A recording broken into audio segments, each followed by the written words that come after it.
fijar también en el valor promedio, el cual va a ser la XY asterisco.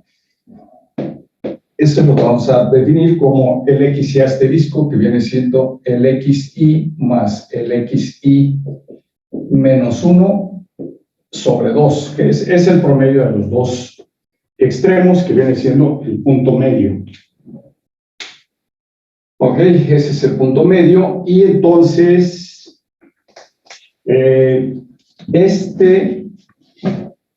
rectángulo que tiene altura f de xy y base delta xy, es un rectángulo que tenemos nosotros aquí, este rectángulo, el cual lo voy a rayar en forma cuadriculada inversa, aquí con líneas inclinadas al revés, para que se note cuál es el rectángulo. Ese rectángulo, al girar, este punto de aquí, pues determina un círculo por acá. Este punto de aquí determina un círculo por acá, que sería el menos xy menos 1, que estaría por acá, en el eje de las x, y entonces estaría determinándose un círculo acá.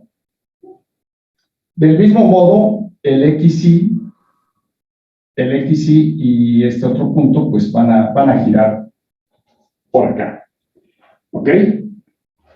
Este rectángulo, al hacerlo girar, por supuesto, va a describir también, este vértice del rectángulo va a describir también un círculo por acá. Andaría ese círculo. ¿Ok? Entonces, este vértice, pues estaría también por acá. Vamos aquí, escribiendo otro círculo. Pero ya no voy a poner tantos círculos para no complicar la figura. Simplemente con esos nos podemos dar cuenta de lo siguiente. El rectángulo, al girar el rectángulo alrededor del eje de las Y, que es la recta x igual a 0, este es el eje Y. Al girar el rectángulo va a describir un sólido. Ese sólido lo vamos a denotar con una EI. Es el iésimo sólido que va a describir. Entonces, este es el sólido descrito por el giro del rectángulo iésimo de la partición.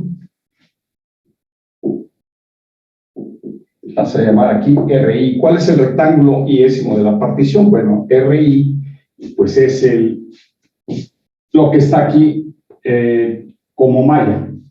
¿Ok? Ese es el rectángulo.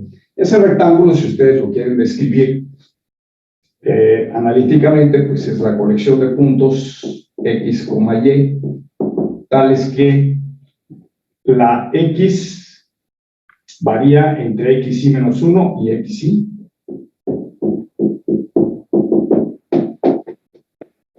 La Y varía entre K y Y. Pues la Y va a variar entre 0 y f de xy asterisco. La Y varía entre 0 y f de xy asterisco. Ese es el iésimo rectángulo. Ese iésimo rectángulo, al girar, ¿ok? Pues, a ver, bueno, más que rectángulo, en este caso, al girar ese rectángulo, ¿qué va a generar? Pues genera un sólido, y ese sólido le estamos llamando EI. Ahora, a esta EI se le llama una envolvente. Entonces, esta es una envolvente. ¿Ok?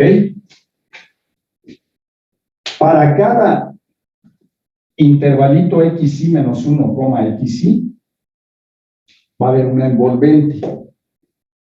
Si nosotros sumamos los volúmenes de todas esas envolventes, entonces lo que tenemos es el volumen del sólido de revolución que se obtiene al girar justamente la región R, la región R que tenemos aquí.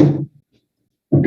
La región R, pues es nada más las rayas inclinadas hacia la derecha, lo rayado hacia la derecha es R.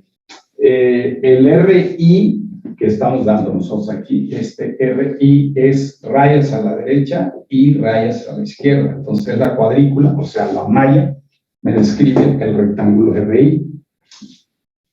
Entonces, para cada rectángulo RI va a haber una envolvente. El volumen del sólido que se obtiene al girar R alrededor del eje de las Y, que es x igual a 0, este es volumen del sólido S que se obtiene al girar R alrededor del eje de las Y, es igual a aproximadamente igual a la suma de los volúmenes de todas las EIs, o sea, de todas las envolventes. ¿Ok? Esto brevemente lo podemos denotar como BI. El volumen BI de la iésima envolvente, pues es lo que estamos nosotros denotando como el BEI, desde I igual a 1 hasta N. Va a haber N envolventes. Para cada valor de I hay una envolvente.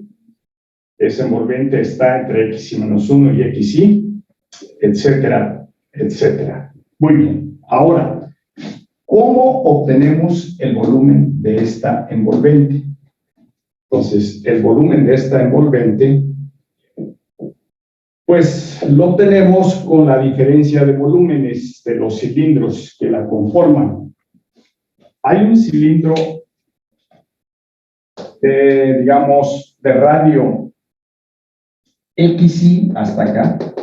Ese cilindro es de aquí hasta acá, es un radio, y la altura es f de xy. Ajá. Si yo multiplico el área de la base, que es el área del círculo de radio xy, asterisco, no, xy, entonces lo que voy a obtener es qué cosa. Bueno, el área del círculo abajo es el radio, que es xy al cuadrado por pi. Pi por radio al cuadrado es el área de la base, por la altura, que es f de xy asterisco. Entonces, este va a tener, por así decirlo, voy a anotarlo, volumen del cilindro CI menos el volumen del cilindro CI menos 1. El cilindro CI es el que tiene como radio AXI, de aquí hasta acá.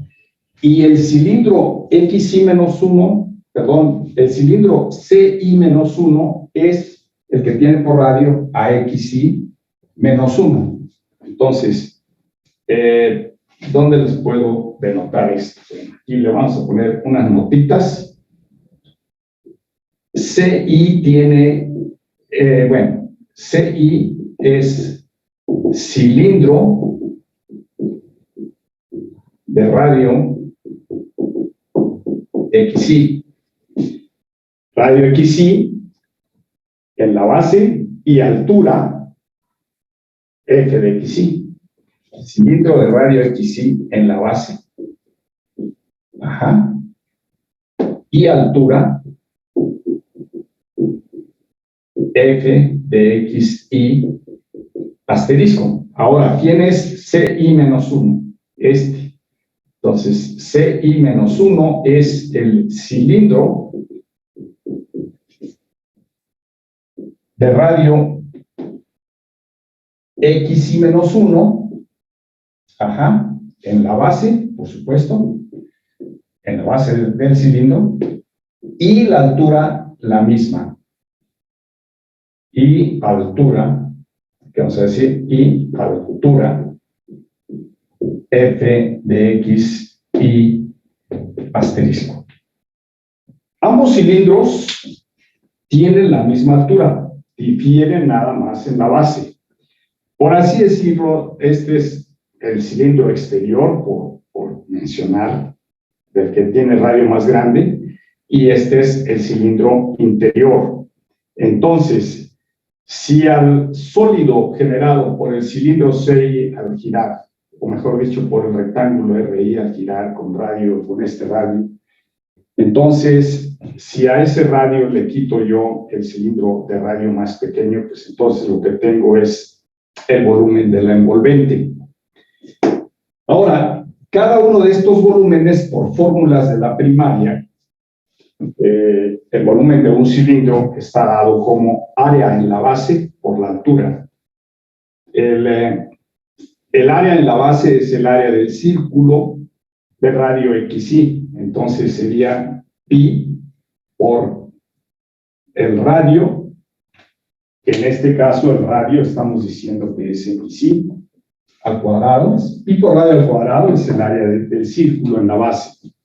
Pero en este caso, el radio es XY.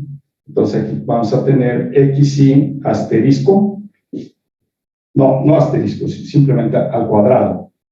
Pi por radio al cuadrado es el área de la base por la altura, que es f de xy, ahora sí, asterisco, menos, vamos a ver aquí, menos cuánto, menos el volumen de CI menos 1, que es pi por radio, que el radio es xy, o sea que vamos a tener xy menos 1 al cuadrado, por la altura, que es la misma, f de xy asterisco. Ahora, aquí pueden ustedes factorizar sacando del factor a ¿qué cosa? Bueno, pi es factor común, f de xy es factor común, entonces nos va a quedar que esto es pi por, voy a ponerlo así, xy al cuadrado menos xy menos 1 al cuadrado, xy al cuadrado menos xy menos 1 al cuadrado por el otro factor común que es f de xy asterisco. ¿Ok? Pero lo que tienen aquí es una diferencia de cuadrados. Y la diferencia de cuadrados se factoriza como el producto de binomios conjugados. Entonces, esto viene siendo pi por el producto de binomios conjugados, que en este caso lo vamos a poner xy más xy menos 1 por su conjugado, que es xy menos xy menos 1, y por este otro que tengo acá, que es el f de xy asterisco. ¿Ok? Entonces, la diferencia de cuadrados se factoriza como el producto de binomios conjugados, que es lo que escribí aquí. Pero a mí me interesa tener el mismo xy en vez de la xy más xy menos 1. Así que esto que tengo aquí, el xy más xy menos 1, si lo despejo, me queda que xy más xy menos 1 es lo mismo que 2 veces xy asterisco. Así que yo puedo escribir, en vez de esto, puedo escribir 2 veces xy asterisco, por lo que tengo allá, ¿no? Ya habíamos supuesto que xy asterisco es el promedio de los extremos del intervalo xy, del enésimo subintervalo. Entonces, aquí vamos a tener que esto es lo mismo que pi por 2 veces, voy a poner el 2 aquí al inicio, 2 veces pi por xy asterisco, y por, ahora me jalo f de xy, Entonces aquí voy a tener f de xy asterisco y por delta xy. Delta xy, que es el xy menos 1. Este que está aquí es el delta xy. Que es lo que dijimos allá arriba al inicio, ¿no? En el inicio recordamos que el incremento delta xy pues es lo mismo que la diferencia xy menos 1, a esto lo estamos llamando delta xy, entonces tenemos esta parte. Así que vamos a tener que el volumen de cada envolvente es de la forma 2pi por xy asterisco por f de xy y por delta xy. ¿De acuerdo? Entonces, continuando con la parte baja de acá. A ver, bueno, vamos a poner aquí. No, ya directamente. Este volumen, en vez de B del envolvente, el volumen del envolvente, puedo quitar esto y poner la suma de todo esto.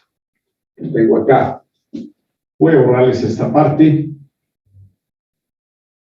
Entonces, borramos esta parte y tenemos lo siguiente. El volumen alrededor del eje Y del sólido S que estamos considerando, es decir, el sólido S es el sólido generado al girar R alrededor del eje Y. Entonces, este volumen es igual a el límite cuando la norma de la partición tiende a 0 de la suma de estos volúmenes, pero estos volúmenes, su expresión es esta, entonces aquí debo poner 2pi por xy asterisco por f de xy asterisco y por delta xy. Y esto se traduce en una integral, que es la integral, bueno, voy a sacar el 2pi, que es constante, entonces aquí voy a tener 2pi por la integral desde A hasta B, que es la A hasta B, desde A hasta B, de esta xy se traduce en x, así que aquí tengo x, f de x por dx. El incremento delta x, ya saben ustedes que se traduce como diferencial de x. La f de x y asterisco es f de x, el x y asterisco es x, entonces este es el volumen alrededor del eje Y calculado a través de la técnica conocida como envolventes cilíndricas. Entonces, hemos obtenido aquí el volumen de un sólido de revolución mediante envolventes cilíndricas.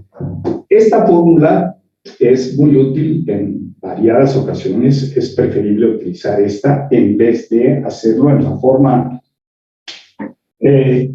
usual, que fue la que vimos inicialmente. Esta simplifica más los cálculos. Veamos un ejemplo.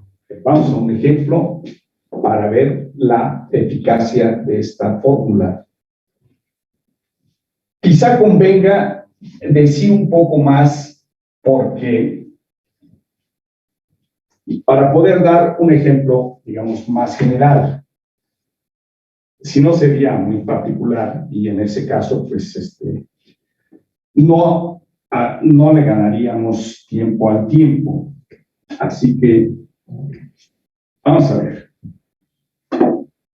¿Qué va a pasar si, por ejemplo, ahora el giro es entre una región entre dos curvas? Si el giro es una región entre dos curvas, pues digamos que si en vez de tener una sola curva aquí, que sería, digamos, una F, así, digamos, aquí, Y igual a f de x, la única condición para que esta integral exista es que la f de x sea continua, sea una función continua. Entonces, lo único que le vamos a pedir a la f y a la función que de aquí abajo es que ambas sean continuas.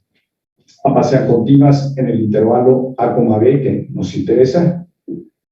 Y entonces esta región entre dos curvas ahora se hace girar alrededor del eje Y, que es x igual a 0. Entonces, al girar alrededor del eje Y, obviamente va a describir por acá cosas como esta, ¿no? Entonces, aquí tendríamos qué cosa, pues algo así, y acá, bueno, esta va para acá, ¿cómo viene? Así. Es esta, y esta pues, viene un poco colgada así, entonces esta es esta.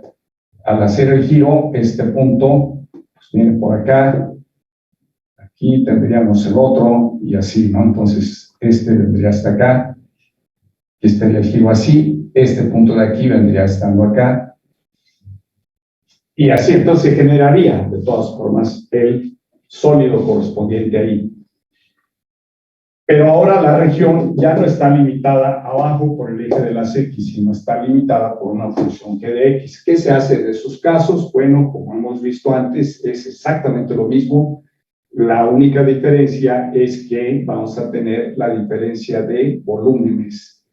Y en este caso sería cuando la región R, si la región R ya no es con 0 aquí, sino ahora es con una función g de X, digamos, las x, y, tales que la función y está entre g de x y f de x, y la x, pues esa no cambia, simplemente está en el intervalo constante a, b.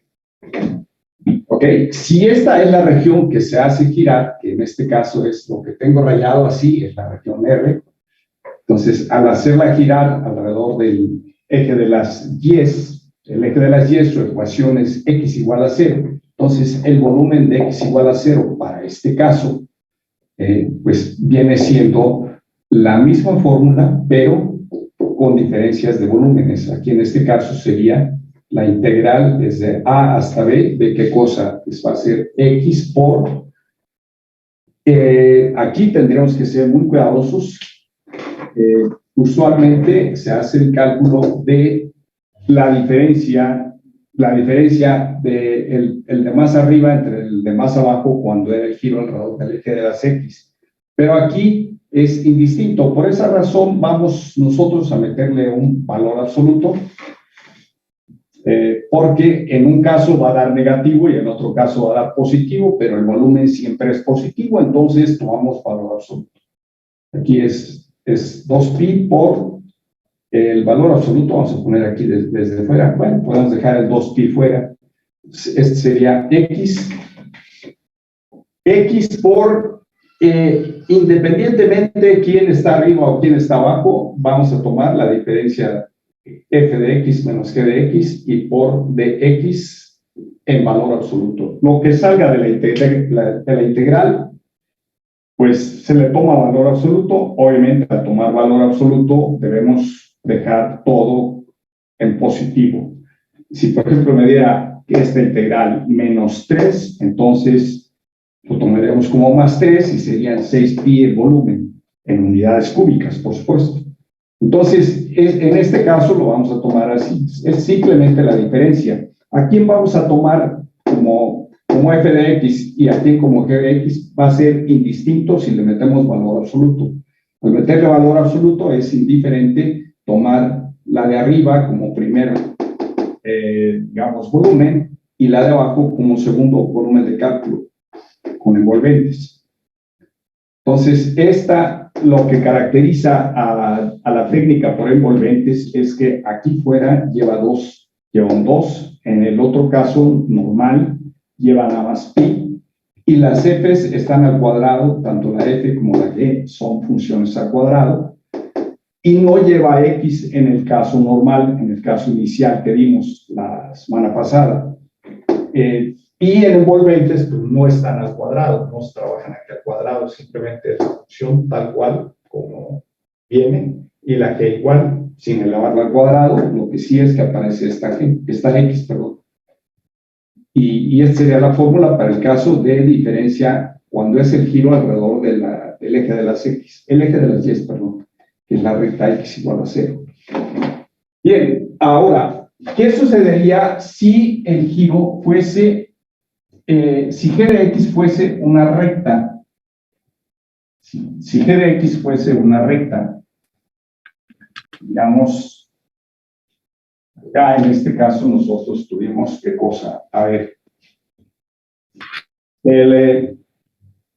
bueno, va a ser exactamente lo mismo, no afectaría, si g de x es una recta, aquí aparecía la expresión de una recta, acá la f de x pudiera ser curva o también recta, según el caso.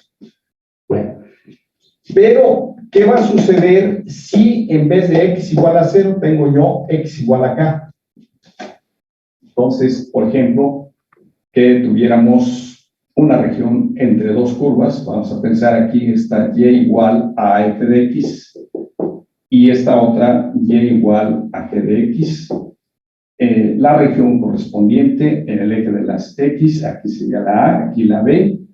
Esta sería la región R, lo que estoy rayando, que es la región limitada por las rectas x igual a x igual a b, y las curvas y igual a f de x y igual a g de x. Pero ahora, si el eje de las y está aquí, digamos, este es el eje de las y, que es x igual a 0, su ecuación, el eje de las y, el giro, vamos a pensar que fuera respecto no al eje y, sino a una recta paralela al eje y, que es de la forma x igual a k.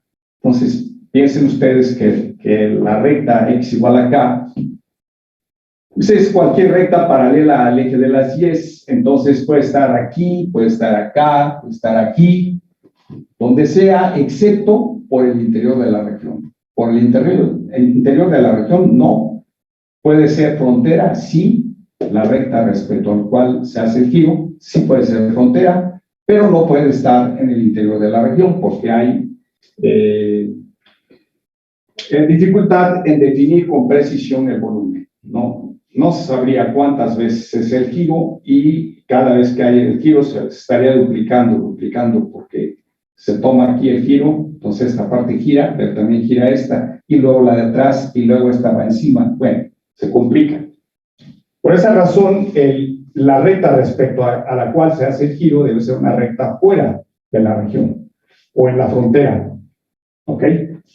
Puede estar en la frontera, sí, por el interior de la región no.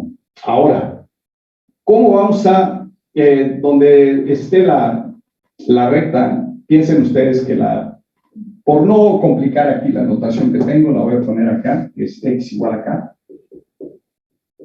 Esta es la región respecto a la cual ahora se va a hacer el giro.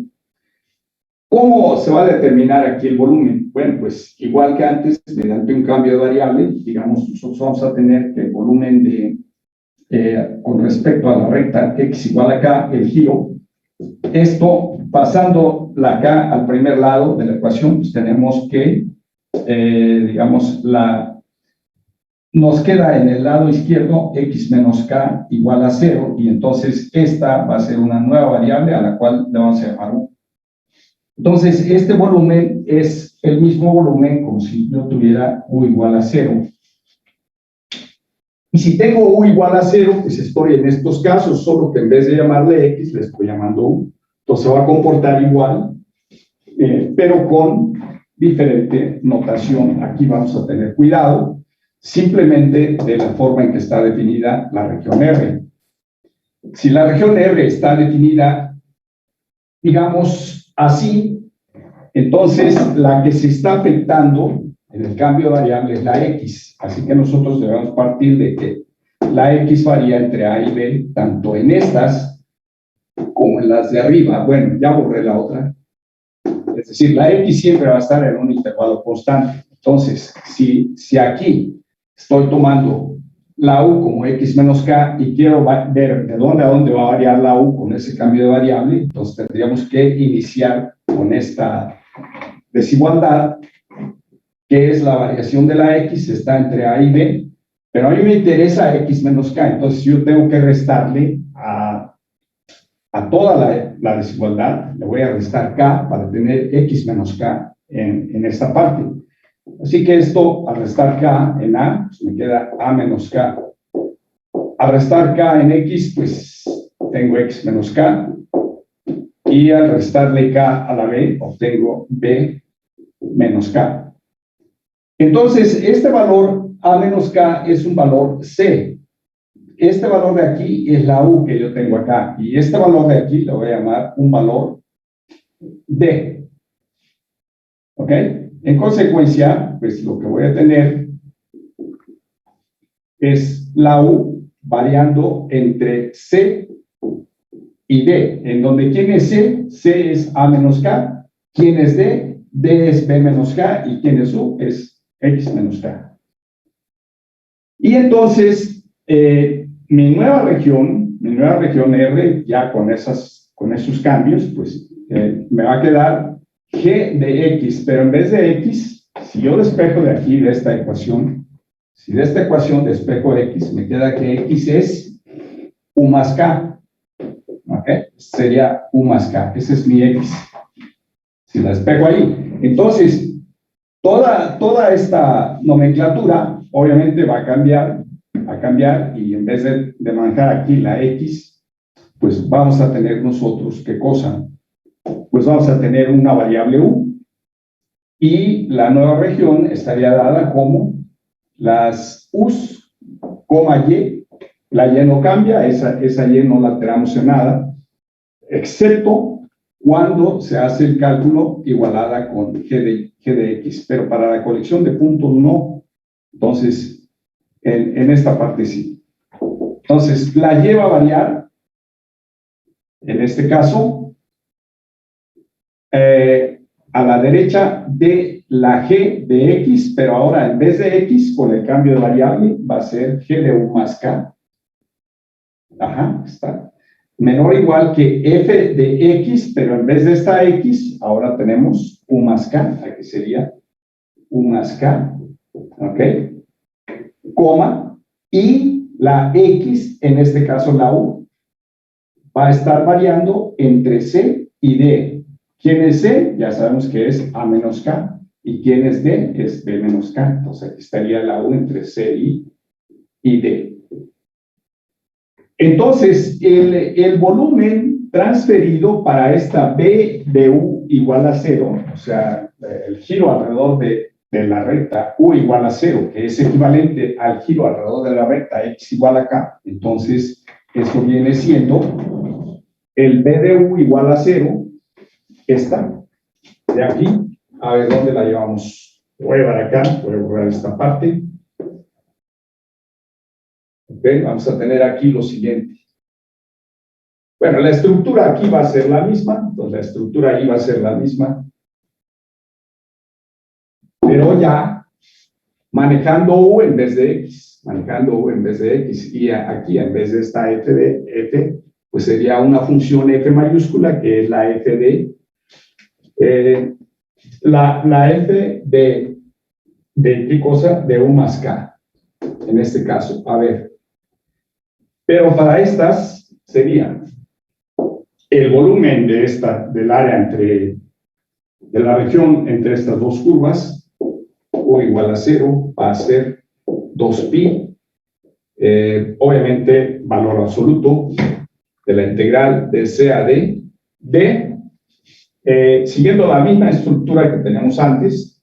Aquí sería U por F mayúscula, aquí sería F mayúscula de ¿qué cosa? De U, menos G mayúscula de U, ajá, cerramos, y por el diferencial de U.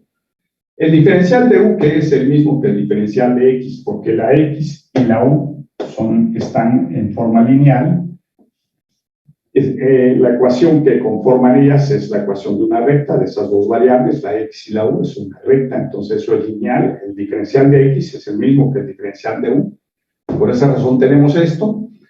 Pero aquí es muy importante saber quién es la F de U. La F de U, pues es la F de U más K. O sea, aquí sería 2pi por la integral de C a D de U, de F de U más K, menos la G minúscula de U más K. Cerramos y por el diferencial de U. Y cerramos el valor absoluto. Ese sería el volumen del sólido determinado al girar esta región R, ¿okay? Esta región R, que es la región R descrita aquí, esta región R, pero ahora esta región R ya no gira alrededor del eje Y, sino ahora está girando alrededor de la recta X igual a K. Y entonces hacemos el cálculo ahí de manera directa con esta fórmula. Esta fórmula incluye la parte cuando la función G es una constante, es decir, cuando G de X ya sea que es Y igual a una constante, que puede ser el eje X, puede ser cualquier otra recta. Entonces, incluye todo eso, ¿no? Y el cálculo, pues, es exactamente el mismo. Si, por ejemplo, G de U más K la G es Y igual a 0, su ecuación, que es el eje X, pues simplemente esa parte no aparece y tendríamos nada más U de F de U más K por D en el otro caso.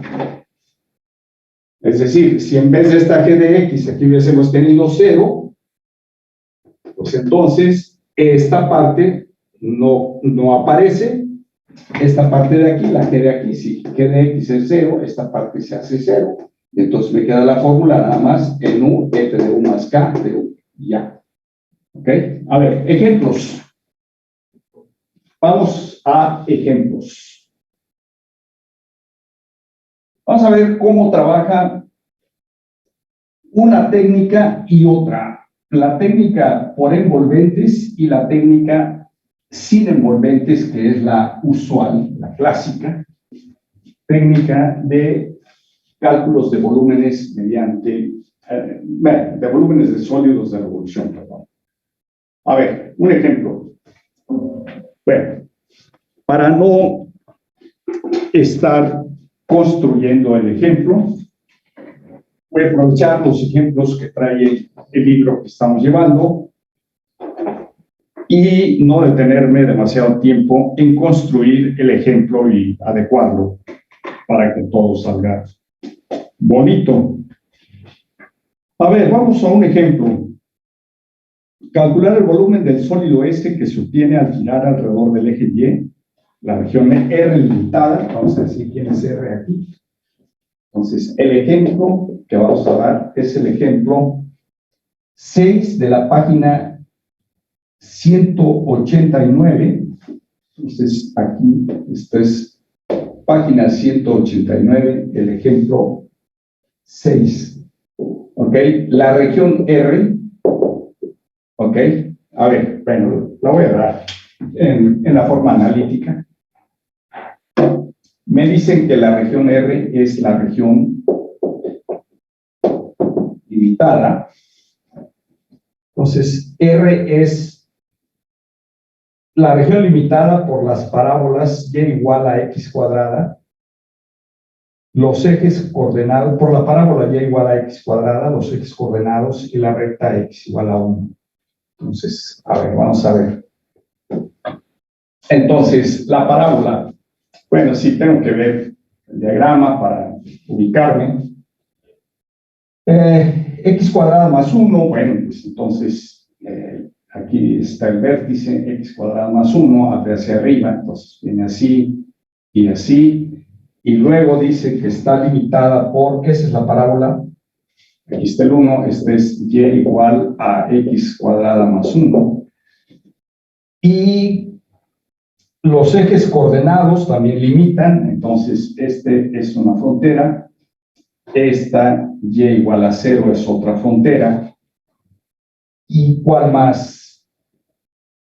Y la recta X igual a 1. X igual a 1, esta recta también es frontera. Entonces mi región es esta, de modo que mi región R es las Y entre 0 y X cuadrada más 1, varía desde aquí hasta acá la Y. La Y, hay una Y aquí, trazamos una paralela, aquí tenemos una Y que es Y igual a 0, y acá tenemos un punto frontera que es Y igual a X cuadrada más 1. Por eso es que la y varía desde 0 hasta x cuadrada más 1, que es esto. Y la x varía entre 0 y 1 en esta región. ¿Ok? Entonces, vamos a dar aquí los métodos. Primero voy a trabajar con el método general, el método usual, el que vimos la semana pasada, y después voy a trabajar con el por envolventes cilíndricas. ¿De acuerdo? Bien, entonces, a ver, vamos a ver cómo están aquí las cosas.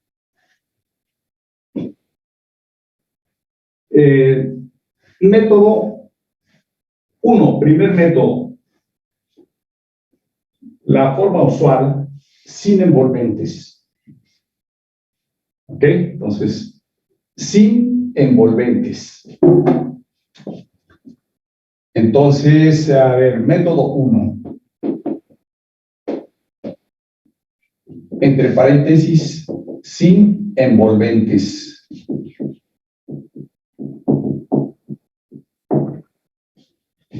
En este caso, el volumen con respecto a, no dije aquí, ¿verdad? Pero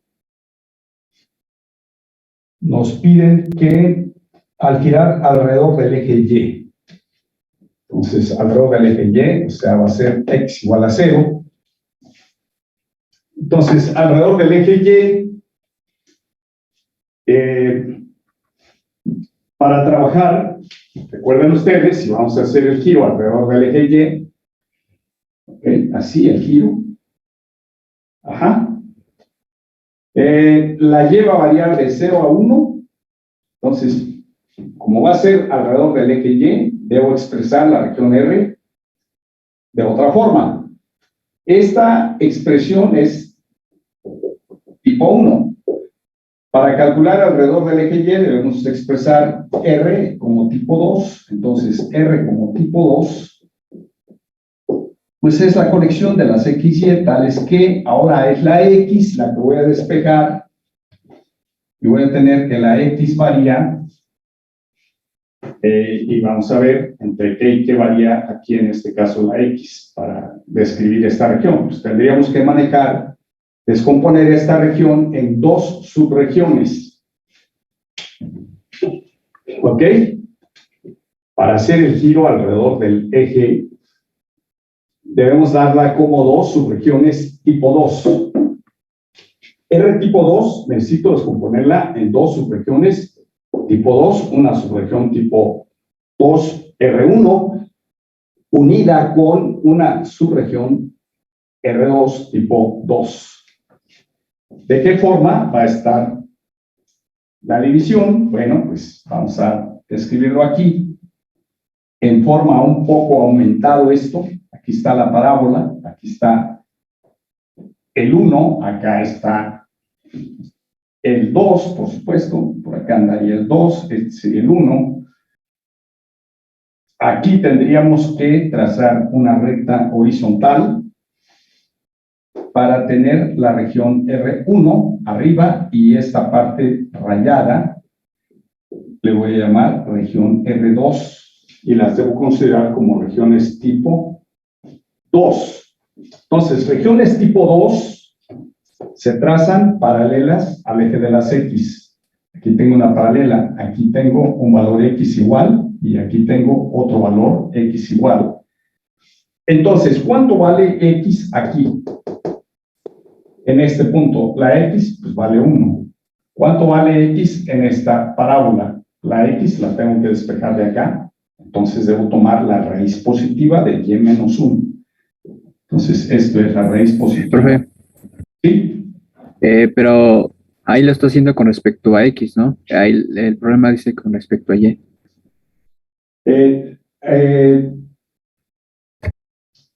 A ver. Sí, tienes razón. No, está bien.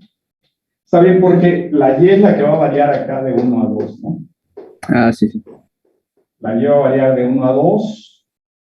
Y para las tipo 2, entonces estamos trazando paralelas, va a variar así, y la Y es la que varía de 1 a 2. Sí, está bien. Está bien. Si estuviéramos acá con tipo 1, entonces era directo, ¿no? Pero en ese caso el giro sería alrededor del eje X.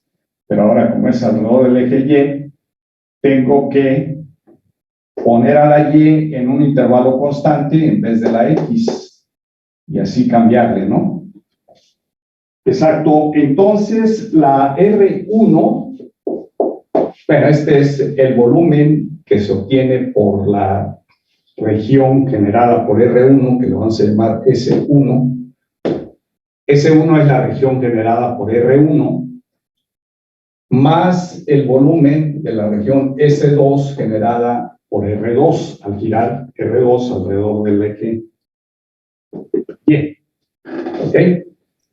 Muy bien, entonces R1 aquí es las XY tales que ahora es la X, la que está variando entre ¿qué y qué? Aquí es la X, la que está variando. Sí, los estoy haciendo, recuerden, no estoy resolviendo por envolventes ahorita, estoy resolviendo por la forma usual, la forma estándar, la normal, sin envolventes. Entonces, es la X la que está variando aquí entre, habíamos dicho aquí, la raíz de Y menos 1. Es la raíz positiva porque es la parte que queda a la derecha, que son las raíces positivas. La otra rama para acá es cuando son negativas. Aquí esto es Y menos 1. Si hubiéramos tomado la de acá, pues entonces estaríamos tomando menos raíz de Y menos 1, pero estoy tomando esta precisamente como frontera. Entonces es la raíz positiva de Y menos 1. Así que voy a tener a la izquierda la raíz positiva de Y menos 1 y acá a la derecha el 1. ¿Ok? Este punto frontera es raíz de Y menos 1. Esta es frontera izquierda y este X igual a 1 es frontera derecha, que es este. Y la Y varía en un intervalo constante que es para esta región R1 de 1 a 2. ¿Qué es esto, no? Y el volumen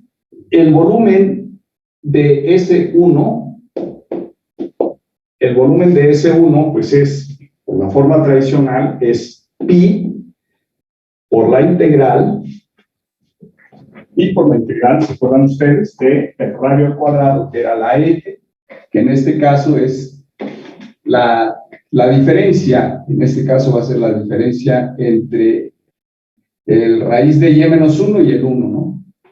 Pero como el 1 es la frontera más alejada del eje de rotación, entonces primero va el 1, sería el 1 al cuadrado, menos, ¿qué es este 1 al cuadrado? Menos esta raíz, que es raíz de Y menos 1 al cuadrado, así, ¿ok?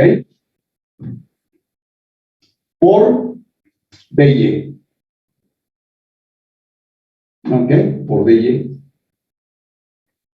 que en este caso es,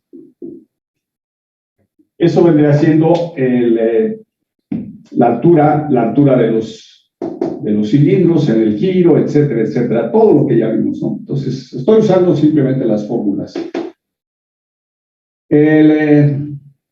Obviamente, esta integral está de 1 a 2, que es este 1 abajo y este 2 arriba, que es la R1, como región tipo 2, ¿no? Entonces, esta la estamos escribiendo como región tipo 2. Ese es el volumen S1. Ahora, el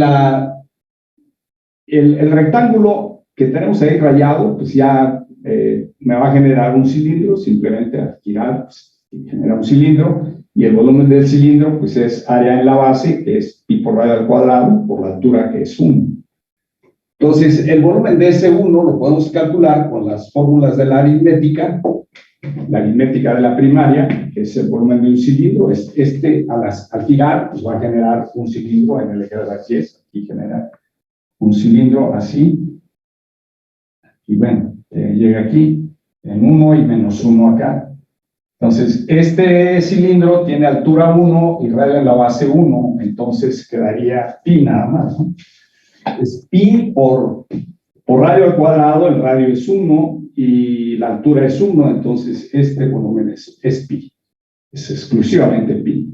Ahora, si lo quieren plantear, esto es con las fórmulas de la primaria, ¿no? Es pi por radio al cuadrado por altura. Si lo quieren plantear en términos de una integral, bueno, pues sería la integral, en este caso, ¿de dónde a dónde? Aquí sería de 0 a 1, de 0 a 1 de la frontera derecha, que es 1 al cuadrado, menos la frontera izquierda, que es 1, ¿verdad? No es 0, aquí está 0, la frontera izquierda es x igual a 0. Aquí la x vale 0, aquí la x vale 1, entonces 1 al cuadrado menos 0 al cuadrado por dy, y eso es pi por y valuada de 0 a 1, y eso es pi nada más. ¿Ok? Eso expresado el volumen S2 con, digamos, la forma usual de las fórmulas que tenemos de cálculo de volúmenes. Entonces, el volumen de S1 más S... bueno, ahora nos falta calcular el volumen de S1. Esta integral no la desarrollamos, pero la podemos nosotros desarrollar. Aquí vamos a tener 1 menos y menos 1, serían 2 menos y, ¿verdad? Esto va a ser la integral pi por la integral de 1 a 2, y por la integral de 1 a 2, ¿de qué? Esta raíz con el cuadrado se anula. Y menos 1 es positivo, entonces no debo poner valor absoluto, porque la y está variando entre 1 y 2, entonces y menos 1 es positivo, por variar la y entre 1 y 2. Al restar 1 a la y, pues me queda y menos 1 mayor que 0, por lo tanto, esto me da un valor absoluto, y y menos 1 positivo, entonces me queda y menos 1, así que va a quedar 1 más 1, 2 menos y. Y esto es 2 menos y, ¿por cuánto? Por dy. Y esto resulta 2y de 1 a 2, bueno, lo voy a continuar acá abajo, por acá abajo. Vamos a tener pi, la pi que va aquí afuera, por la primitiva del 2, es 2y, menos la primitiva de y, que es y cuadrada sobre 2.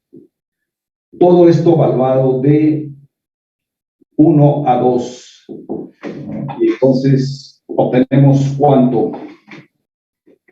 Es pi por, primero valuado en 2 me da 4. Este término me da 4. Y acá vamos a tener menos 2. Menos valuado en 1, que este es 2, menos el menos de aquí, valuado en 1 es 1 medio.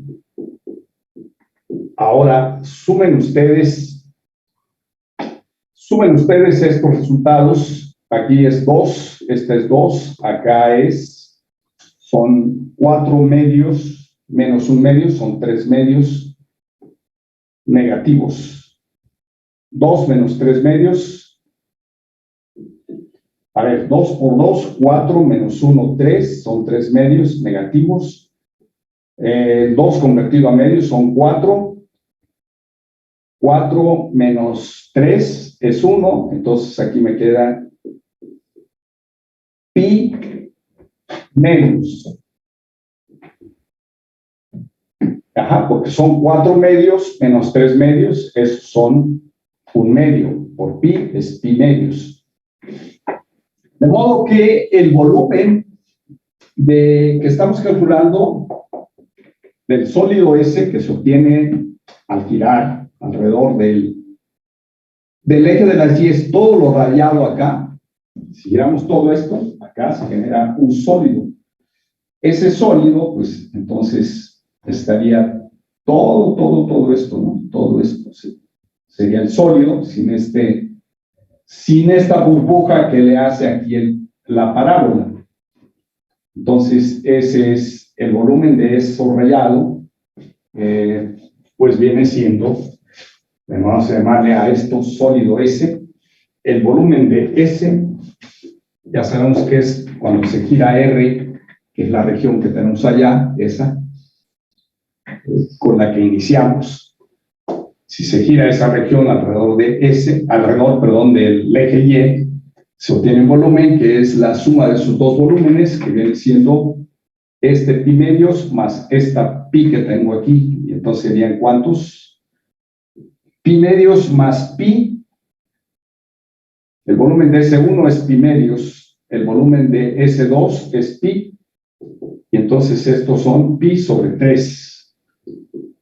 No, 3, más bien 3 pi medios, ¿no? Porque son 2 medios más 1 medio, son 3 medios. Entonces estos son 3 pi sobre 2. Sería el volumen de S. El volumen de S sería 3 pi medios. Ahora, eso es con el método sin envolventes. Ahora vamos a resolver este mismo problema con envolventes para que se den idea ustedes de cómo es más directo. En este caso se ve que es más directo porque aquí tuvimos que descomponer la región en dos subregiones, hacer girar cada una de las regiones individualmente, calcular el volumen del sólido que se genera en cada caso y se obtienen 3 medios. Ahora vamos a ver que con envolventes pues también llegamos a 3 medios, siempre y cuando ya hayamos nosotros verificado que los cálculos que hicimos de todo esto son correctos. Entonces, bajo la hipótesis de que hicimos bien los cálculos, vamos a tratar de resolver con envolventes para ver si llegamos también a que el volumen es 3 medios de pi. ¿Ok? Entonces, con envolventes, ese fue el método 1. Vamos a ver, digamos, aquí pues necesito espacio y para eso pues voy a tener que borrar aquí método 2. En vez de sin, ahora es con. El método 2 es con envolventes. Y vamos a ver cómo trabaja esta técnica. ¿Ok? Bueno, estoy borrando esto pensando que todos los cálculos estuvieron bien hechos. Vamos a continuar la técnica con envolventes. Entonces, en esta técnica debemos utilizar las fórmulas que acabamos de calcular hace un momento. ¿Que son cuáles? A ver. Bueno, las acabo de calcular, pero creerán ustedes que ya se me olvidaron. No, no es cierto. Hay una X, una F de X y un 2pi afuera, ¿verdad? Eso fue el cálculo que obtuvimos. Bueno, ok. Entonces, tenemos aquí el cálculo, sí estuvo correcto. Vamos a usar ahora la fórmula, en este caso, como es con respecto al eje de las Y's, el volumen con envolventes alrededor de la recta X igual a 0 es igual a 2pi por la integral, en este caso, de 0 a 1, porque es lo que limita es x igual a a, que es la a es 0, y x igual a b, la b es 1. Entonces tenemos de 0 a 1, que es la integral de a b, de x por f de x y por dx. Esa es la fórmula. ¿Ok? Ahora, ¿quién es en este caso f de x? F de x, pues es la y igual a x cuadrada más 1. Entonces, aquí mi f de x es esto. Esta es la f de x, que es la frontera superior, que es la que estamos considerando. Hay que checar que sea una función continua, lo cual es trivialmente cierto que esto es continuo.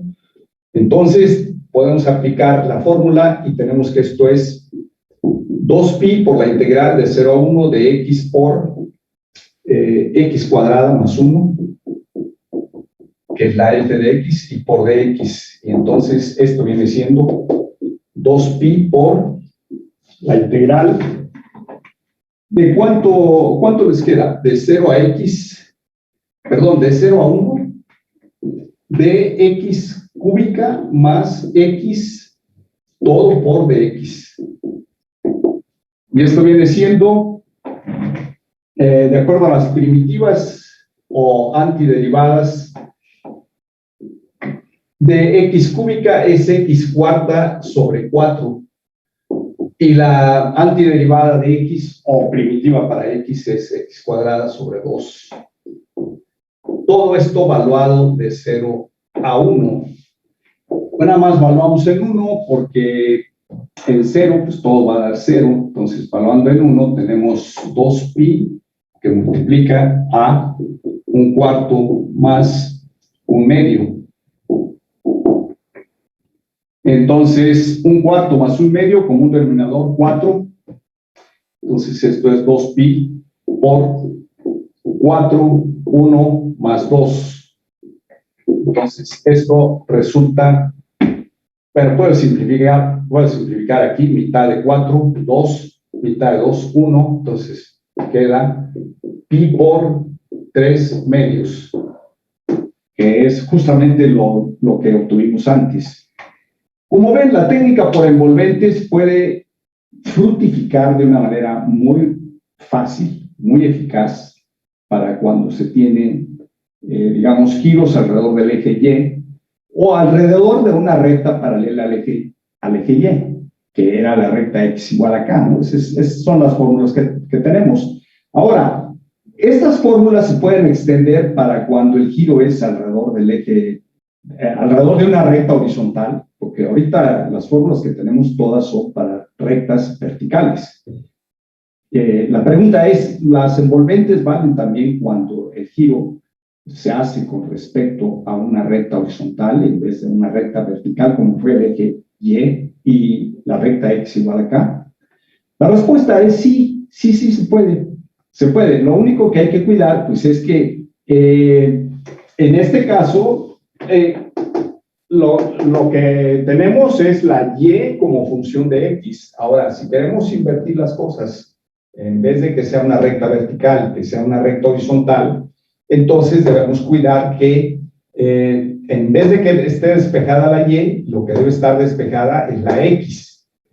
Y la región R, obviamente, si es la x la que va a estar despejada, pues no va a ser tipo 1, sino ahora sería tipo 2. Y todo lo demás igual, exactamente, es una calca de las fórmulas. Por lo que ya nada más la voy a escribir de un modo generalizado. La forma de deducirlo es exactamente la misma. Y vamos a generalizar las fórmulas correspondientes. Digamos,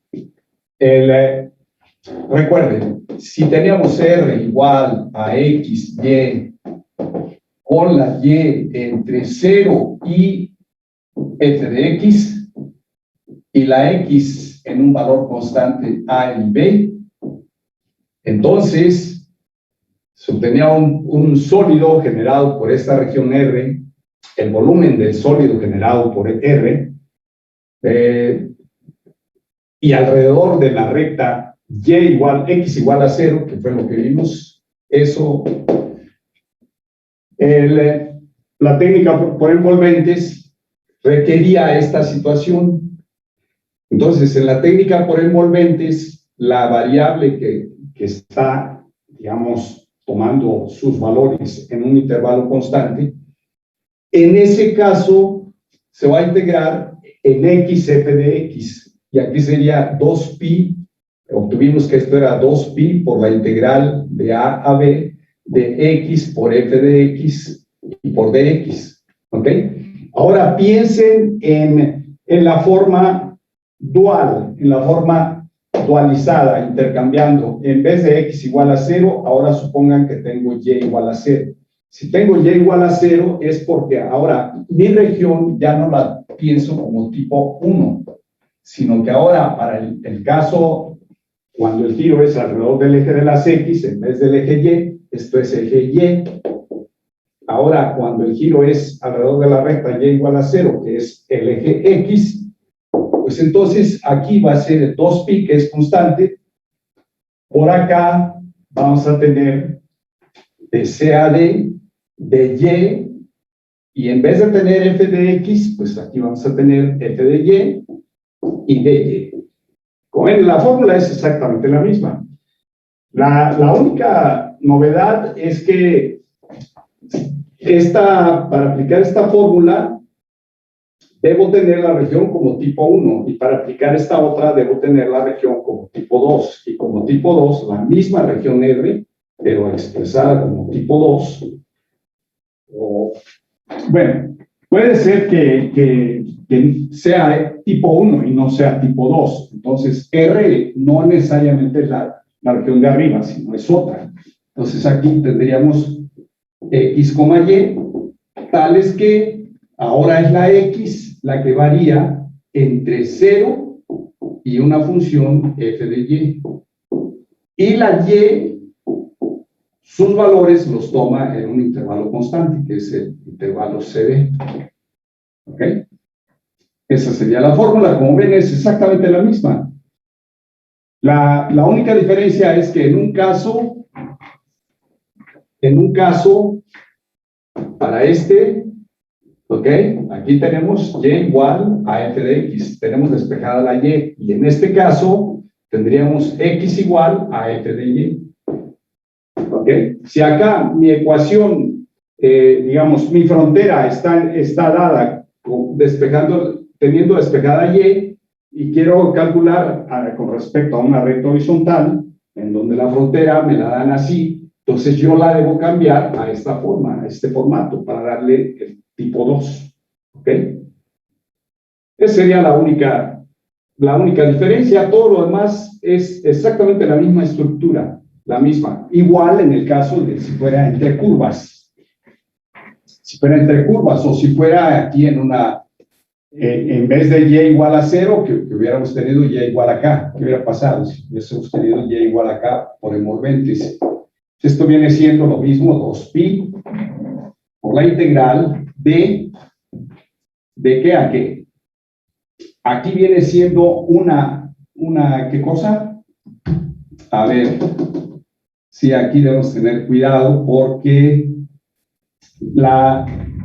vamos a manejar, en vez de una U que manejamos cuando hicimos X igual a K, aquí vamos a tener una B, que es en el eje vertical, y la variable B sería Y menos K, y si ese es el caso, entonces la Y viene siendo B más K, sería B más K, y si la Y varía entre C y D, a ver, ¿dónde estamos? Sí, para esta, si la Y varía entre C y D, esta nueva variaría entre, ¿qué y qué?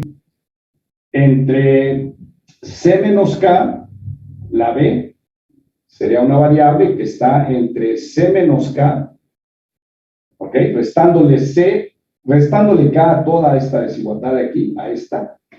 Tenemos C menos K, aquí sería Y menos K, que es B, y por acá me quedaría D menos K. ¿Ok? Y esta, pues, viene siendo, ¿qué cosa? Pues esto viene siendo una nueva letra que llamarían ustedes con el nombre que ustedes quisieran. Le pueden llamar P y a esta Q, no sé, cualquier letra, ¿no? Para no escribir C menos K. O definitivamente escriben aquí C menos K y acá D menos K. Sin problema. Y entonces, ¿cómo quedaría acá? Bueno, pues aquí me va a quedar B por la diferencia, ¿se acuerdan ustedes? Que sería F, si es que, bueno, si la tengo así, en general, cuando tengo la La región R entre curvas, pues una curva frontera va a ser la F de Y y la otra curva frontera va a ser una G de Y. Y entonces aquí pues podemos decir que la Y, que es B más K, aquí entraría B más K, menos la frontera inferior, que es una G, en este caso la frontera inferior es 0. Entonces aquí sería B más K, cerramos y esto es por DB. ¿Ok? Esa es la fórmula con valor absoluto, por supuesto. ¿Ok? ¿Por qué el valor absoluto? Porque como no sabemos qué signo nos va a dar la integral, pues entonces le mete valor absoluto, porque un volumen no puede ser negativo. ¿Ok?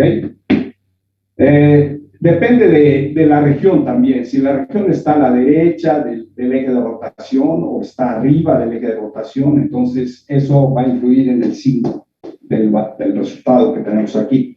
Pero para no estar haciendo ese análisis, pues simplemente se toman las barras de valor absoluto, porque con las barras no hay más que dos opciones: que dé positiva esta integral o que dé un valor negativo.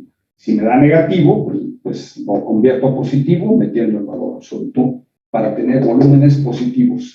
¿Ok? Bueno, pues ese sería, digamos, todo lo que es la teoría, de los volúmenes de sólidos de revolución. Hemos dado dos técnicas, la usual, la típica, que es sin envolventes, y la con envolventes cilíndricas y sin envolventes cilíndricas. Tenemos las dos modalidades. ¿Por qué damos dos modalidades? Bueno, porque ustedes estarán en libertad de escoger cualquiera de las dos técnicas, las que resulte más simplificado el cálculo. Como vimos en el ejemplo anterior, fue más fácil calcular con envolventes que sin envolventes. Sin envolventes tuvimos que resolver dos integrales, y con envolventes resolvimos una sola integral y de una manera muy directa. Y eso es dependiendo cuál es la variable que esté despejada y respecto a qué eje va a hacerse el giro, ¿no? Si es horizontal, si es vertical, en fin. Todo eso, pues seguramente en el próximo taller, que es el taller 8 del jueves próximo, estaremos ya entrando a volúmenes de sólidos de revolución. Quizá trabajemos con alguna que otra área en coordenadas polares, pero es casi seguro que ya en el taller 8 nos estemos enfrentando al cálculo de volúmenes de sólidos de revolución. ¿Ok? Bien, pues ese es el tema de las envolventes cilíndricas. Las envolventes cilíndricas pues son, hagan de cuenta que son qué cosas, son como qué, ese tipo de los pistones de carro, que son cilindros. Son algunos carros tienen 4, otros 6, otros 8, siempre van por pares porque están distribuidos a ambos lados en forma simétrica para que el trabajo vaya equilibrado. Y entonces nunca van a obtener un coche de 3 cilindros, porque no podrían poner medio cilindro de un lado y medio cilindro del otro. Casi siempre son múltiplos de 2, 4, 6, 8. No sé, 10. Algunos dicen pistones, otros dicen cilindros, otros dicen gargantas. En fin, ahí hay que consultar con los mecánicos, como les llaman ahí. Pero esa forma que tiene el cilindro por donde entra y sube el émbolo es un cilindro con un grosor especial, con cierto espesor ahí. La capa que envuelve al cilindro tiene cierto grosor para que no se truene, para que resista todo el movimiento que hace el pistón de subir y bajar. Entonces, eso pues ya, pues es en la industria automotriz en donde toman en cuenta ese tipo de cosas. Y por supuesto, para ver cómo lo van a fabricar y qué tanto material van a emplear en él, pues usan la técnica de envolventes. ¿Por qué? Porque es muy fácil calcular el volumen de una envolvente con la técnica que seguimos aquí. ¿Ves? No hay diferencia, es exactamente lo mismo. Bueno, Vamos ahora a otro tema para ir avanzando en el programa y no irnos retrasando. Es posible que le llegue a pedir al ayudante que les haga ejercicios en la hora de los viernes. No estoy del todo seguro. Vamos a ver cómo está el programa y cómo están los días feriados que faltan todavía. ¿Cuántos días feriados nos quedan todavía? ¿Uno? De acuerdo a lo oficial de la ley orgánica de la UAM, el 12 de octubre es feriado, pero no sé si 12 de octubre cae ahora en este trimestre. No sé si ya haya terminado el trimestre el 12 de octubre, pero bueno, es el único día feriado que está así a la vista. Entonces, para reponer un poco los días que no se tuvieron clase y poder tener más ejercicios, entonces posiblemente le comparta esta página con el ayudante para que trabaje con ustedes con ejercicios la hora del viernes. Y en ese caso ya no vea yo teoría y simplemente van a trabajar puro ejercicio con el ayudante, que es parte de la labor, nada más que en cursos no presenciales como es esta modalidad.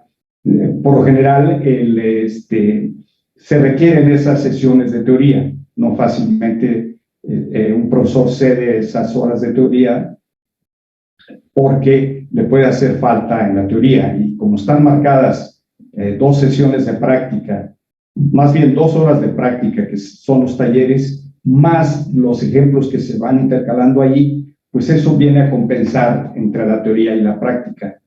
Pero bueno, vamos a ver cómo nos ha avanzado y qué tanto falta el programa para ver si los próximos viernes se los podemos ceder al ayudante para que trabajen ustedes con muchos ejercicios, con más ejercicios, más ejemplos. ¿Ok? Bien, entonces, el tema que sigue es longitud de arco. Vamos a dar la fórmula para el cálculo de longitudes de arco. Entonces, el siguiente tema es longitud de arco. A ver, vamos a ver cómo es este tema. Estamos dentro de las aplicaciones de la integral. La longitud de arco es una de las aplicaciones de la integral, porque la longitud de arco se calcula mediante una integral, así como las áreas, los volúmenes, todo lo que hemos visto, todo esto son aplicaciones de la integral. Solamente veremos una aplicación física.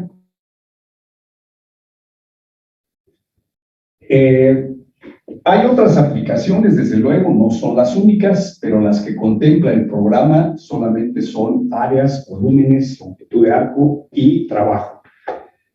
Por eso mismo no vamos a ver alguna otra aplicación, como puede ser masa, ¿qué más? La masa, centroides, tanto de regiones planas como de regiones sólidas, de sólidos de revolución, en fin. Eso ya no entra en el programa, no los trae, no vienen en los objetivos generales, mejor dicho, específicos del programa. No vienen esos temas, por eso mismo no vamos a ver ahí. Seguramente no vienen porque momentos de masa y momentos de inercia, todo eso, para ustedes que llevan cursos de física, seguramente ahí los van a ver en detalle. Y ya tendrán el concepto integral para poder abordar esos temas. Bueno, muy bien, entonces, longitud de arco. Este es uno de los temas que sí vienen contemplados en los objetivos específicos del programa. Entonces, longitud de arco. ¿Ok? Consideren ustedes un arco descrito por una función y igual a f de x continua, largo de un intervalo a, b. ¿Ok? Entonces, piensen que acá está el eje y queremos calcular la longitud de arco desde este punto de coordenadas A, f de A, hasta este punto que tiene coordenadas B, f de B. Entonces, acá pues, tendrían f de B. Son los dos puntos. Y queremos calcular la longitud de arco, cómo se mide esta longitud, de aquí hasta acá. ¿Ok? ¿De qué forma se mide esa longitud? Bueno, dirán, si se lo decimos a un niño que nos está escuchando en la discusión que estamos teniendo aquí, y dice, paps, muy fácil, nos traemos la cinta métrica de mi mamá y entonces nos vamos poniéndola, igualándola aquí, igualándola acá, igualándola aquí, y así, y ya medimos y resolvemos el problema. Pero sí es una forma práctica, ¿verdad?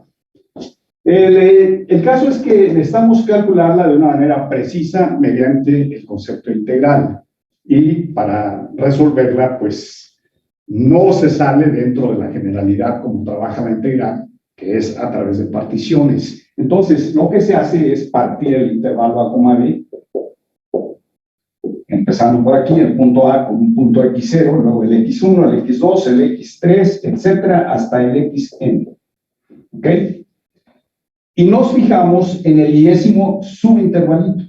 Aquí, digamos, estaría el XI menos 1, por acá el XI. ¿Ok? Entonces, en ese subintervalito, pues se va a definir un segmento que viene siendo de aquí a acá. ¿Ok? Ese segmento le voy a llamar DI.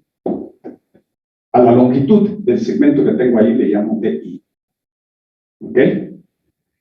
Entonces, si yo sumo las longitudes de todos estos segmentos que se van obteniendo en cada uno de los intervalos, digamos de X0 a X1, piensen ustedes que aquí estuviese el X1, acá llegaría el X1, entonces aquí tendría yo un segmento, después otro, y así. Se va a conformar una poligonal que es una colección de segmentos unidos en sus extremos de manera consecutiva y tenemos una poligonal. Entonces, la longitud de esa poligonal pues me da una aproximación de la longitud de arco que queremos nosotros calcular. Por esa razón nos interesa conocer el cálculo de esta longitud del segmento que conecta a este punto que es f de xy, xy menos 1, f de xy, hasta este punto que es el xy, f de xy. Y por supuesto, por la fórmula de la distancia que ustedes conocen de sus cursos de geometría analítica, la distancia entre dos puntos, la distancia entre este punto y este. Si a este punto le llamamos PI menos 1 y a este punto le llaman ustedes PI, entonces la longitud del segmento PI menos 1, PI, es BI y viene siendo la raíz de las coordenadas, la coordenada de PI. PI tiene coordenadas, PI menos 1 tiene coordenadas XY menos 1, F de XY menos 1. Y PI tiene coordenadas XY, F de XY. ¿Ok? Entonces, por la fórmula de la distancia entre dos puntos, la distancia del punto PI menos 1 al punto PI es la raíz cuadrada de los cuadrados de las diferencias de ordenadas, es decir, XY menos XY menos 1 al cuadrado más YI, que es la F de XY, menos la YI menos 1 al cuadrado. En este caso, bueno, esta es YI y esta es YI menos 1, que es F de XY menos 1, y YI es F de XY. Entonces, aquí obtenemos lo siguiente. Esta es la raíz de xi menos xi menos 1 al cuadrado más... A ver, voy a escribir esta diferencia. La voy a escribir acá. F de xi menos f de xi menos 1 al cuadrado. ¿Ok? Y ahora voy a factorizar sacando esta diferencia al cuadrado. Entonces aquí tenemos xi menos xi menos 1 al cuadrado para tener este sumando, pues hay que multiplicar por 1. Y para obtener este de aquí, pues debo multiplicar por él mismo dividido entre este. Así que me va a quedar f de xi menos f de xi menos 1 entre xi menos xi y todo al cuadrado. ¿Ok? Cerramos el radical. Estamos factorizando. El factor común fue este término, lo saco. Este por este me da este, y este por este me da este. Se me cancela el cuadrado. Este está al cuadrado, este está al cuadrado. ¿Ok? Ahora, lo puedo esto expresar, digamos, por el teorema del valor medio, por el teorema del valor medio para funciones diferenciales y continuas. Obviamente, con decir diferenciales es suficiente porque toda función diferenciable es continua.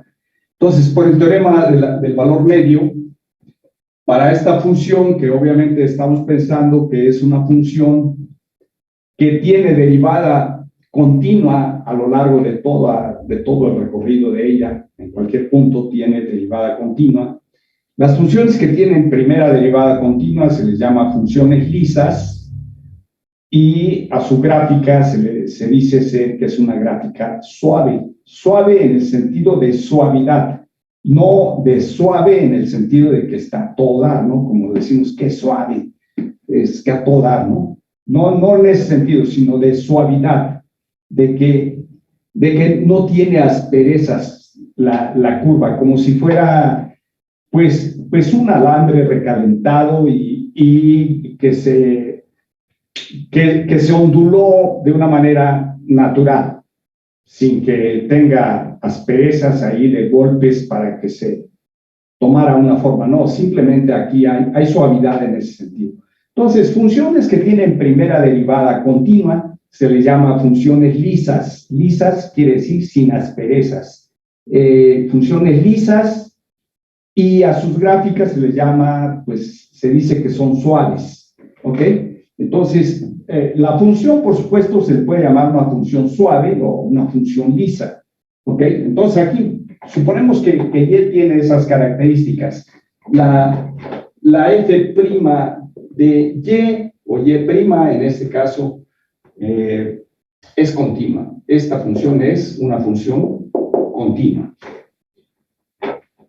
Bien, por el teorema del valor medio, nosotros vamos a tener que existe para cada I, existe, pues ¿cómo le vamos a llamar? Pues le vamos a llamar xi asterisco entre xi y xi menos 1 entre xi y xi menos 1. Entre estos dos valores existe un xi, que es el punto muestra, pero en este caso este xi, la existencia, es consecuencia del teorema del valor medio, tal que f de xi menos f de xi menos 1 entre xi menos 1, pues es igual a f' de xi asterisco. Entonces, el teorema clásico, teorema del valor medio, para funciones diferenciables. Entonces, tenemos esto, por lo que la parte que dejamos acá truncada, pendiente, resulta igual a la raíz de Bueno, aquí pues vamos a decir esto. Voy a poner así, xy menos 1 al cuadrado por 1, el 1 que está aquí, más este cociente que es esta parte que tengo aquí, que es f asterisco, perdón, f' de xy asterisco, es f' de xy asterisco. ¿Ok? Esto al cuadrado, cerramos y metemos hasta acá. ¿Ok? Ahora, esta parte que tenemos aquí es delta xy y está al cuadrado. Entonces, la saco de la raíz, dejando dentro únicamente esta suma.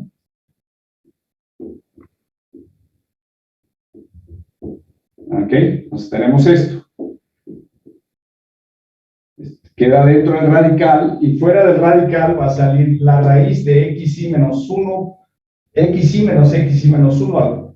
Al sacarle raíz cuadrada me queda valor absoluto de esto, pero esta diferencia es positiva. Entonces me queda aquí por delta xy asterisco. Ya saben ustedes que el delta xy asterisco, si del asterisco simplemente esto es igual a xy menos 1. ¿Okay? Ese es el delta xy, lo que estamos llamando. Entonces, eso es el valor que va a tener cada di. Si yo sumo las longitudes de todos los segmentos que conforman la poligonal, entonces lo que obtengo es una aproximación de la longitud de arco desde el punto, pues aquí le podemos llamar punto P0 hasta el punto P índice N. ¿Ok? Desde aquí hasta acá hay una longitud de arco y esa longitud de arco le vamos a llamar L. L es la longitud de arco desde P0 hasta Pn. Entonces, L es la longitud de arco desde P0 a P índice N. ¿Ok? Entonces, tenemos esa parte. Y, por lo tanto, el valor de L, voy a borrar todo excepto su expresión, que es esta última, de la DI, y entonces podemos decir lo siguiente. Podemos escribir lo que a continuación pondré aquí en el pizarrón. Entonces, este es el DI. ¿Ok? Entonces, tenemos que la longitud L es aproximadamente igual a la suma de todos los DIs, desde I igual a 1 hasta N de los DIs. Aquí tendríamos D1, después de 2, de 3, de I hasta Dn. Entonces, esta suma, que es la suma desde I igual a 1 hasta N de lo que tengo aquí, que es la raíz de 1 más f de xy asterisco, todo esto al cuadrado, por el delta xy. Obviamente, pasando al límite, cuando la norma de la partición tiende a 0, entonces la L resulta el límite cuando la norma de la partición tiende a 0 de esta suma desde I igual a 1 hasta N de raíz de 1 más F. Aquí hay una prima, me faltó, que es derivada, no es la F, es la derivada de F. F' evaluada en xy asterisco al cuadrado y por delta xy. ¿Ok? Por supuesto, como estamos suponiendo que f' es una función continua, entonces la suma de una continua más una continua al cuadrado es continua, la suma de una continua con la constante es continua, y la raíz de una continua es continua, entonces todo esto es continuo, y por lo tanto la integral existe, y si eso existe, pues entonces esto corresponde a la integral desde A, esta A hasta B. ¿De qué cosa? Pues de la raíz de 1 más f' de x al cuadrado por dx. ¿Okay? La x y asterisco se traduce como x. Aquí, bueno, pues hay doble paréntesis ahí, tengan cuidado, este paréntesis cierra este y este a este. ¿Okay? Bueno, esta sería la fórmula que, digamos, también se puede expresar con la notación de Leibniz. La primera derivada, pues es dy de x. Aquí sería también la integral de a a b de la raíz de 1 más dy de x, todo esto al cuadrado, por dx. ¿Ok? Entonces, sería en esa forma. Esta sería la fórmula de calcular la longitud de arco a lo largo de un intervalo, la longitud de arco de la gráfica de una función a lo largo de un intervalo a, b. ¿Ok? Bueno, es muy importante tomar en cuenta que la f' es una función continua. Si no se pide que esta sea continua, entonces esta integral puede no existir. Y si no existe, pues entonces no hay longitud de arco. Para que haya longitud de arco es necesario que la curva sea suave o lisa. Lisa o suave, como quieran llamarlo, es equivalente. Entonces, aquí en estos casos, también se dice que la función es rectificable. ¿Qué quiere decir que sea rectificable? Pues que se puede medir su longitud mediante poligonales, una sucesión infinita de poligonales, en donde las longitudes se van haciendo cada vez más y más chiquitas, y en ese caso se aproxima la longitud de la poligonal, o el número de lados de la poligonal, cuando es infinito. En ese caso, pues se tiene la longitud de arco también, ¿no? Que es el hecho de cuando, en vez de tomar cuando la norma de P tiende a 0, se tomaría cuando n tiende a infinito. Si la n tiende a infinito, entonces el número de segmentos o lados de la poligonal es infinito. ¿Ok? Bueno, pues entonces sería esta la fórmula. Ahora, voy a dar también en coordenadas polares. ¿Cómo tendríamos la forma polar? Digamos, o la forma equivalente en coordenadas polares para el cálculo de una longitud de arco. Bueno, es lo que vamos a hacer a continuación en el tiempo que nos resta, y mañana pues daremos ejemplos. Entonces, voy a dejar establecidas las fórmulas para que mañana, de hecho, comencemos ya a trabajar el cálculo de longitudes de una manera concreta, es decir, con ejemplos. Entonces, a ver, en coordenadas polares.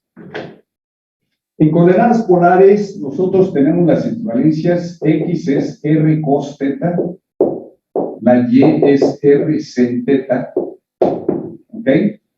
Con esas dos equivalencias podemos nosotros trabajar, pasar de esta forma a la forma polar. Pasar de esta forma a la forma polar. Entonces, lo voy a trabajar primeramente en forma indefinida sin límites de integración. En este caso son a y b, números reales. Para el caso de polares, pues van a ser alfa y beta. Pero por el momento voy a trabajar exclusivamente voy a trabajar de cosas. Pues en forma indefinida la integral. ¿Ok? Entonces, la integral de raíz de 1 más dy de x, todo al cuadrado, de x. Esto, algebraicamente, vamos a pensar que es dy2 aquí, es decir, voy a dar esto. Saco el común denominador de x2, aquí sería la raíz de dx2, y acá arriba sería dx2 más dy2, que serían al cuadrado, ¿no? Diferenciales al cuadrado. Y acá no es el diferencial de x cuadrada, sino es todo el diferencial al cuadrado. No es porque podrían pensar que esto es 2x y acá es 2y por dy en dx. No, no, es todo el diferencial al cuadrado. Si quieren, lo metemos así. No es costumbre expresarlo con el paréntesis, simplemente se deja así. Mejor dejarlo así porque es lo que se acostumbra por el dx que tenemos acá, pero es todo el dx al cuadrado.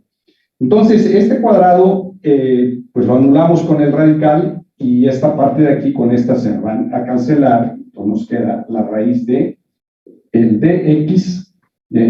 Bueno, si quieren, pues así, pues lo manejamos así de las dos formas para que vean lo que es en realidad, ¿no? Entonces, ¿dónde quedó el dx? Pues en el olvido porque se anuló con este, al sacarle raíz, este de aquí sale como 1 entre dx, con el dx de acá se simplifica y nos queda esta cosa. Ahora, el dx que tengo aquí, ahí, esto es un diferencial de x, pero ¿quién es la x? La x es r cos θ. Entonces vamos a ver qué es cada uno de esos dos diferenciales. Cada uno de esos dos diferenciales pues tiene una estructura similar entre ellos. Entre ambas estructuras hay similaridad o similitud. Hay similitud. ¿Por qué? Porque se trabajan en la misma forma, solo que en el caso de x es con coseno y en el caso de y es con la función seno. Veamos qué es de x. El diferencial de x pues es el diferencial de r cos θ. Y el diferencial de r cos θ es r cos θ derivada respecto a θ por dθ. Y esto viene siendo la derivada aquí, como r es una función de θ, r es función de θ. Entonces aquí tengo la derivada de un producto. La derivada de un producto es el primero por la derivada del segundo. Voy a escribirlo así, menos el primero por la derivada del segundo. El segundo es, la derivada del segundo es la derivada del coseno, la derivada del coseno es menos el seno,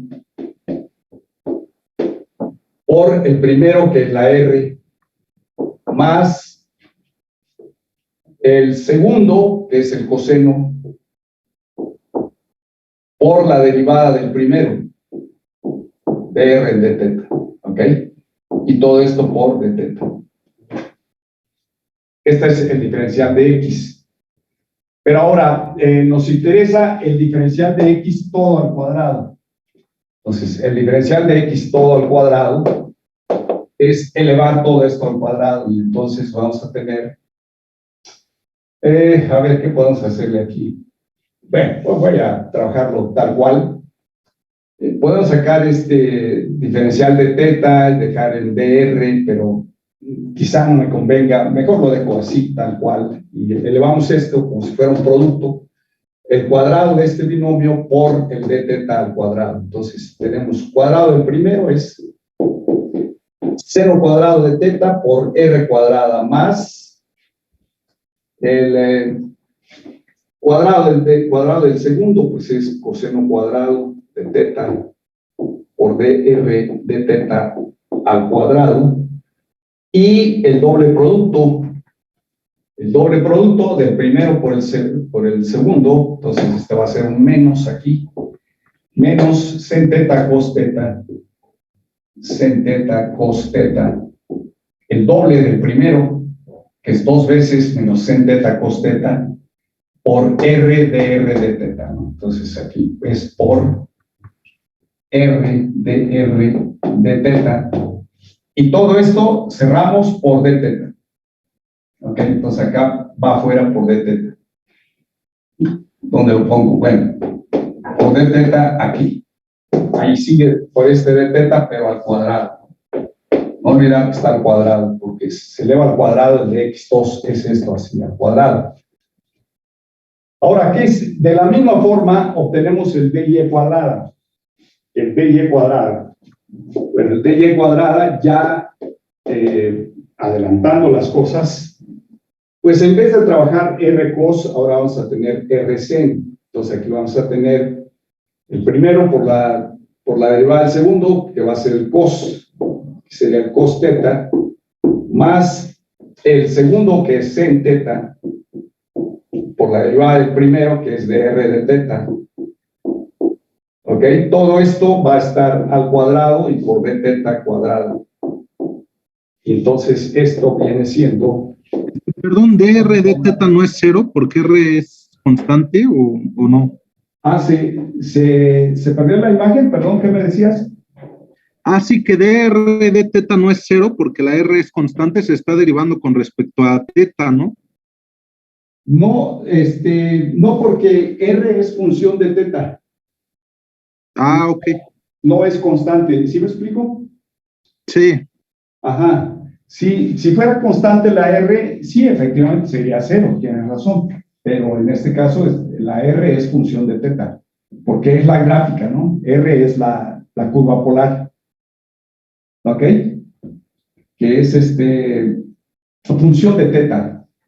Ok, entonces aquí me queda cos de teta más sen cuadrado de teta por dr de teta 2 más el doble producto, 2 veces sen teta cos teta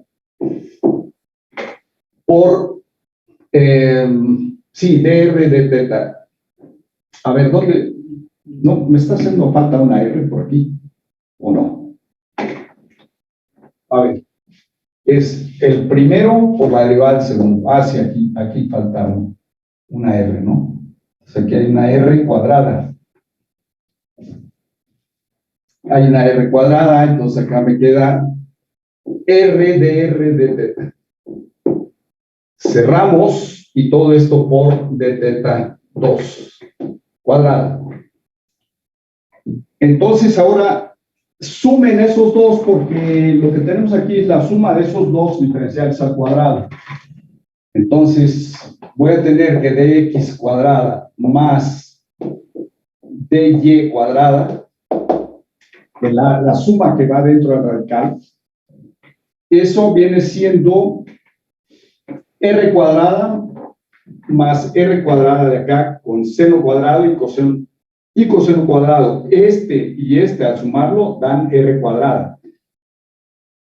¿Por qué? Porque seno cuadrado más coseno cuadrado es del mismo ángulo, por supuesto. Ahora, aquí hay un más, aquí hay un menos, entonces y se anulan. Y por acá me queda seno cuadrado más coseno cuadrado. Entonces me va a quedar dr de teta todo al cuadrado. Eso simplifica la parte correspondiente a la suma de este paréntesis con este otro factorizado, sacando el d teta afuera. Pues me queda así. Entonces, en el momento de tomar radical, esta parte de aquí se transforma, o sea, con el cambio de variables, pasar de las variables x y y a las variables r y teta, de acuerdo con ese cambio de variable, entonces esta integral se traduce en la integral de la raíz de r cuadrada más dr en d teta al cuadrado por el d teta cuadrado raíz. Entonces me queda nada más d teta. ¿Ok? Así que este va a ser el cambio. Pero ahora, ¿cómo va a estar la variación de teta? La variación de teta pues estará del modo siguiente. Nosotros en esta expresión, si le metemos límites, aquí sería desde A hasta B, ¿verdad? Cuando la X varía entre A y B. Entonces, si la X varía desde A hasta B, aquí sería desde A hasta B, desde A hasta B, aquí igual, no, aquí cambia, ¿no? Porque ya estamos con el cambio de variables. Entonces, debemos fijarnos en lo siguiente. Si la X varía entre A y B, entonces tomamos coseno, el coseno a ambos lados para ver, esto quiere decir que el coseno de teta, que R coseno teta, mejor dicho, aquí en vez de X ahora escribo R cos teta, que R cos teta va a variar entre ¿qué y qué? Entre A y B. ¿Ok? Bien, entonces, veamos. Si yo divido entre R, pensando que la R es un valor positivo, ¿qué quedaría aquí? En cierta forma, tendríamos nosotros que A entre R estaría entre el coseno teta y B entre R.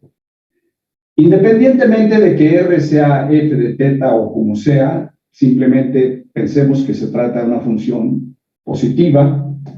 Entonces tendríamos esto. Ahora, si de aquí despejan ustedes teta para ubicar la variación, pues entonces tendríamos que tomar arco coseno aquí, aquí y acá. Y ver el intervalo, pues va a cambiar, ¿no? Va a depender de si la función arco coseno en el intervalo A, A entre R y B entre R es una función creciente. Si es creciente, estas desigualdades se van a conservar. Entonces me va a quedar que la teta varía entre cos a la menos 1 de A sobre R y cos a la menos 1 de B sobre R. Ahora, cos a la menos 1 de A sobre R es un valor alfa y cos a la menos 1 de B sobre R es un valor beta. Entonces, teta varía entre alfa y beta. ¿Quién es alfa? Alfa es el ángulo cuyo coseno es A entre R. Es decir, el coseno de alfa es A entre R. ¿Y qué viene siendo el coseno de beta? Bueno, pues el coseno de beta es el ángulo cuyo coseno es B sobre R, es lo que estamos diciendo aquí. Entonces, este teta, que sería su variación, estaría entre un valor alfa y un valor beta. De modo que, tomando en cuenta este hecho, si yo tengo una curva cartesiana de la forma y igual a f de x, así, yo la puedo traducir, o mejor dicho, expresarla como una ecuación polar. Y en esa ecuación polar yo puedo despejar la R. Y si despejo la R, entonces esta la podría ver yo como R igual a una función, bueno, que puede ser otra. Si aquí fue F, no necesariamente esta R es la misma F de acá. Simplemente le voy a llamar G, ¿no? O a esta G y a la de acá, la F de teta, que es la que hemos manejado, ¿no? R igual a F de teta. Entonces, si tengo la curva cartesiana, la llevo a la forma polar. Si tengo la forma polar, me fijo de dónde a dónde es la variación, tomando en cuenta estas relaciones de acá que vimos. Y de esa manera obtenemos alfa y beta. Y entonces, la longitud de arco en coordenadas polares está dado como la integral de alfa a beta de la raíz de r cuadrada más de r en d teta al cuadrado y por d teta. Aquí sería así, por d teta. ¿Ok? Que sería la fórmula en coordenadas polares para el cálculo de longitudes de arco. Claramente, esta fórmula, pues en muchos de los ejercicios o problemas así de ejemplos que vienen en los libros, casi en todos nos dicen la variación de teta, quién es alfa y quién es beta. Pero si me dan es una ecuación con límites de integración de A a B y etcétera, etcétera, y la quiero trabajar yo a la forma polar, lo puedo hacer, pero hay que tener cuidado de definir correctamente alfa y beta. Y alfa y beta tiene que ver con esto. Simplemente aquí habría que ver si en el intervalo A, B la función coseno es creciente y si esta función R es una función que toma valores positivos para que la desigualdad se conserve. En cambio, si toma valores negativos, pues entonces esta desigualdad se invierte. Y al invertirse nos puede cambiar el signo allá de la integral. Si le cambia el signo, pues entonces hay que ser cuidadosos porque una longitud de arco no puede ser negativa. Ni las áreas, ni los volúmenes, ni las longitudes de arco toman valores negativos. Siempre tienen que ser positivos. Eso es lo que hay que cuidar ahí nada más. De lo otro, pues es mejor si me dan a mí la ecuación polar y entre qué valores digamos, toma o cambia teta, pues entonces me están dando alfa y beta y por lo tanto no tengo que preocuparme yo en ver quién va a ser alfa y quién va a ser beta. Y esto sería en el supuesto caso de que una integral en coordenadas cartesianas la quiera llevar yo a coordenadas polares, ¿verdad? En ese caso sí, tengo que trabajarle más acá y hacer el análisis. Con mucho cuidado se pueden hacer las cosas, ¿no? Bien, le vamos a dejar aquí porque se nos terminó el tiempo y mañana hacemos ejemplos de cálculos de longitudes de arco. Por ahora, pues, a ver, un minuto por si hay alguna duda, alguna pregunta o algo aquí que no les quedó. Perdón, que no les quedó del todo claro. ¿No? Bueno, ok. Mañana entonces vemos ejemplos ya concretos de cálculos de longitudes de arco. Le dejamos aquí, jóvenes. Pásenla bien, buen provecho. Gracias, profe. Igual. Gracias, profe, igualmente. Hasta mañana. Hasta mañana. Bye. Record.